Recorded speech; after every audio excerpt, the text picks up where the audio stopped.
Maduro slams Kamla for U.S. support. Treat Venezuela with respect. You know you reach when a madman calls you mad, then asks you to make nice and be his friend. Even as he questioned who she was being influenced by and criticized her for supporting U.S. military aggression against his nation, Venezuelan President Nicolas Maduro on Monday called for Prime Minister Kamla Persad Bissessar to renew bilateral relations with his country, but added this must be done with respect. He, however, also vowed to continue to strengthen Venezuela's defenses to protect its sovereignty. Maduro spoke at a press conference in Caracas on September 15th, hours before the White House announced that U.S. military personnel had bombed a boat in international waters, which it claimed was a narco vessel from Venezuela. 3 people on board were killed. Speaking at the press conference aired live on state media, VTV, and on his YouTube page, Maduro suggested Persad Bissessar had lost her mind, even as he called on TT to once more impose relations based on respect. She has lost her mind. She is saying she is going to authorize a strike against Venezuela, like declaring war against Venezuela. I know that all the people of TT oppose this because we are neighboring countries, Maduro said. He claimed no government of TT had ever threatened Venezuela with war until this lady. I do not know what substance she is on to make such a statement, Maduro quipped. So, who is behind this threat? Who is whispering in her ears?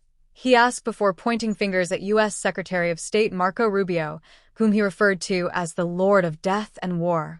Maduro added that wherever Rubio goes, he causes war and hate. Kamla, there must be mutual respect.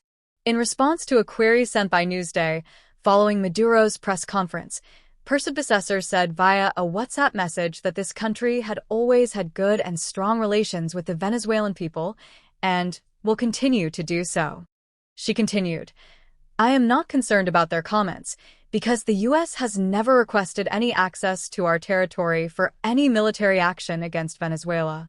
I also have no issue with a respectful relationship with the Venezuelan government, but it has to be mutual.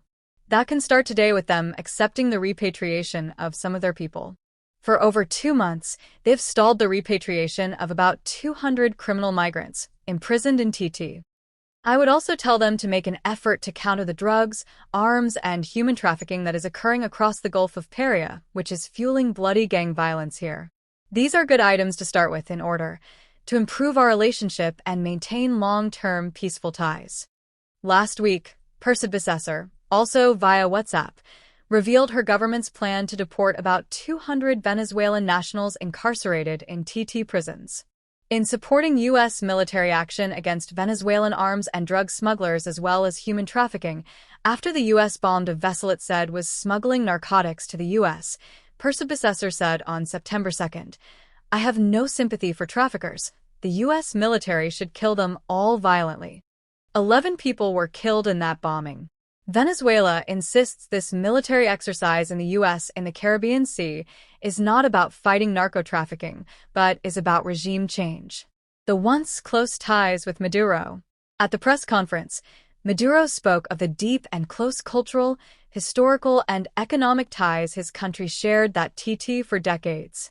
What he did not say was that there was a time both he and Persad Bissessar shared a very cordial relationship as leaders of their respective countries.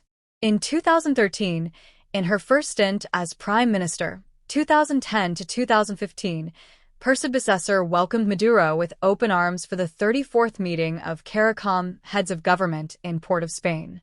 The countries met to deepen trade and other economic-related activities.